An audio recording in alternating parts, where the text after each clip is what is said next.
The land was dying. Jack Kincaid could feel it in his bones, the way the ground cracked beneath his boots and the air hung thick with dust. For the first time in his life, he wasn't sure if the earth would give him anything back, if the ranch that had been in his family for generations could survive. It had been a hard year. No rain, no green, just endless miles of dry, cracked dirt stretching out into the horizon, mocking him with the same relentless heat. Jack's father, Iron Buck Kincaid, had been the last man to make the land bow to him, but that was long ago. Now, all Jack could do was try to hold on. His father was gone. The ranch was slipping through his fingers, and the drought? It didn't give a damn about anything. But it wasn't just the land that Jack was struggling with. It was something else, something darker, a weight he couldn't shake. The words his father had whispered to him as a boy echoed in his mind, colder than the wind that rattled the windows of his empty house. Some ghosts ride horses, others just sit quiet and wait.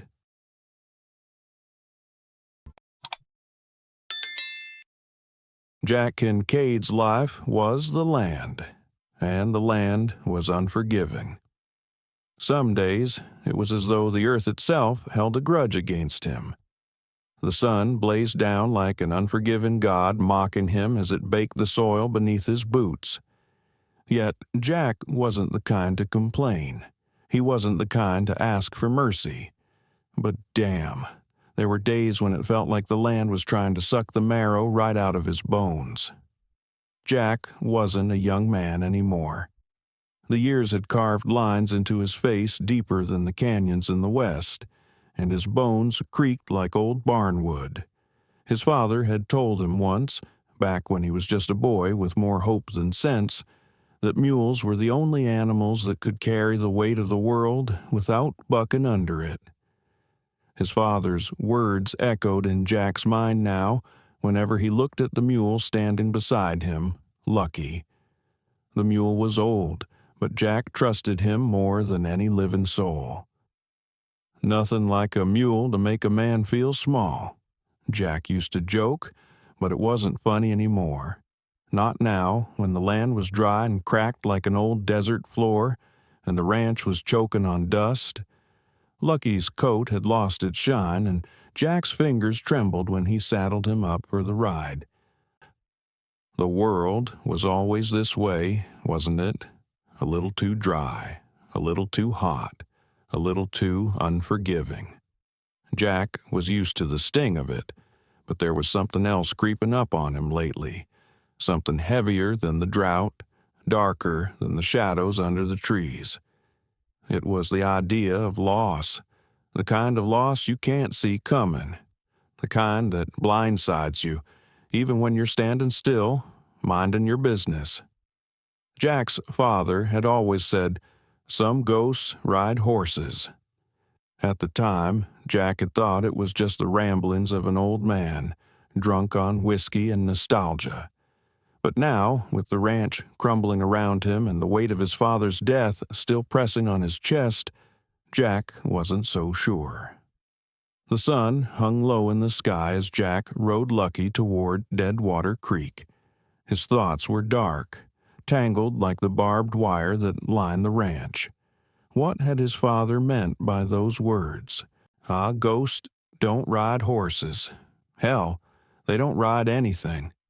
But when Jack looked at his father's old picture, gray and worn at the edges, eyes distant, lips set in that stubborn line, it was hard to dismiss. He could still hear his father's voice, rough and gravelly, as if the world had been too much for him, too. "The mule's got the right idea," Jack muttered under his breath. "Don't give a damn about the rain. Doesn't need the sky to tell him what to do." Lucky's ears flicked back as if he understood, and Jack couldn't help but feel a bitter laugh crawl up his throat. His father was gone. The ranch was falling apart. And yet, here he was, riding the same trail, following the same damn path that had gotten them nowhere. It wasn't until they reached the edge of the creek that something stopped Jack in his tracks. It wasn't just the usual whisper of wind or the rustling of dry grass. It was something in the air, something heavy. Lucky took a step forward, his hooves hesitant on the ground. The mule paused as if weighing his options, snorting in the dry air. Jack had never seen him hesitate before. "You feelin' it too, huh?"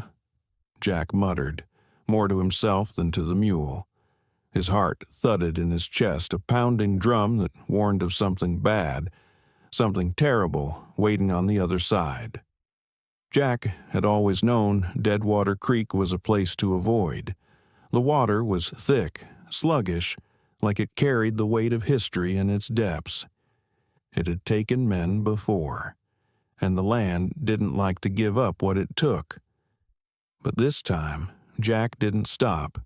He spurred Lucky forward, ignoring the instinct that screamed at him to turn back. This time, there was no looking back. They crossed together, the water rising higher as they waded deeper. Then, without warning, the mule collapsed. Jack's heart jolted. His stomach flipped, and for a moment the world seemed to stop. He reached out, trying to steady Lucky, but it was no use.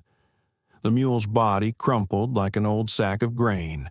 His legs buckled under him, and he slid into the creek with a final, ragged sigh. Jack's chest tightened. His throat closed. He stood there, frozen, his boots sinking into the wet earth as if the creek itself were pulling him in. "No, damn it!" he shouted, his voice breaking through the stillness. His fists clenched as tears pricked at the corners of his eyes. His mule, his damn mule, was gone. The creek ran red, the water mixing with the blood of his partner, his only companion in this godforsaken world. "Why the hell would you cross?" he grunted through gritted teeth. "You knew better." Lucky had been his rock, his anchor, and now, just like everything else, he was gone. For a long moment, Jack stood there, staring at the mule's lifeless body. His hands shook, and his breath came in shallow bursts. There was no anger now, only a deep, gnawing sadness.